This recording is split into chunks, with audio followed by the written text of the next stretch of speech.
Hello, I'm Daniela.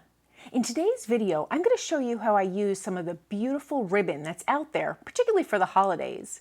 But really any ribbon will work in this project. We're just going to take the ribbon and enhance it. Maybe combine it with some other ribbon or some fabrics, add a few stitches. You can always add beads or embellishments if you'd like. But it's a way to take standard ribbon that you find very easily at craft stores, even dollar stores, and add it to your slow stitching pieces. Now these are little accompaniments that you can add to your fabric book. You can add it to your Stitch to Season workshop journal. It's totally up to you. It's another way to look at ribbon instead of just wrapping presents or adding little tabs to things. And I particularly like ribbon with text on it. You can also find some ribbon with little printed images, like Christmas trees, something along those lines. And this is how you can really showcase it in your work. So for this project, I particularly like it because you can layer your ribbons and you get a different effect to use in your slow stitching. Now it adds so much more interest to have these different layers. It incorporates colors, you can add additional shapes, and really pick up a lot from your piece just by using that printed label and adding it and embellishing it. So I'll show you another way to do that today. First thing you need is to find your ribbon that has your writing on it, your text. And I just happen to love text on ribbon anyway, but when I find Christmas stuff, it makes me giddy, and so I buy it. So I just clipped it off, and you can decide the length that you want.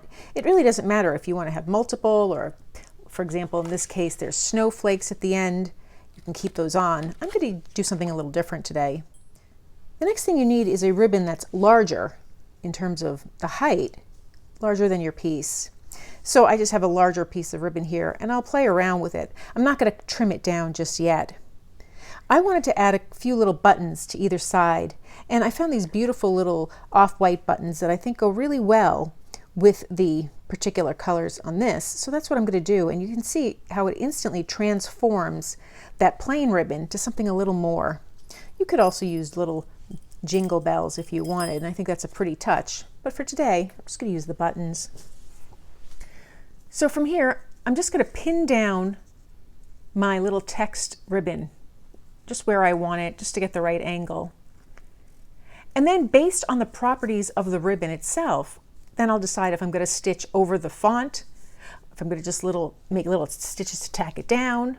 In this case, it has these little faux stitches, so I'm just going to use that to my advantage. So I'll start in the middle here, and the hardest part of this is making sure that the ribbon doesn't twist and tilt. So I guess I'm going to need another pin just to hold it in place. I'm going to start sort of in the center here, making my stitches, and then I'll go all the way around. So I like these little stitches. I can do every other one, every one, it doesn't matter. It just adds a very interesting element. And because I'm adding additional stitches, there's more texture.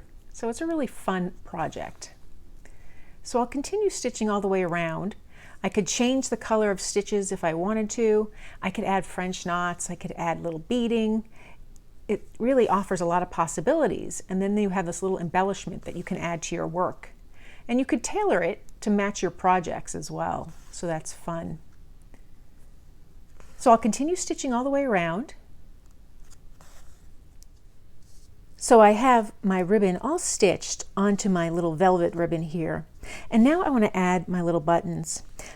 Before I add my buttons though, I want to decide if I want to trim the edge to maybe make a little notch or make a little loop.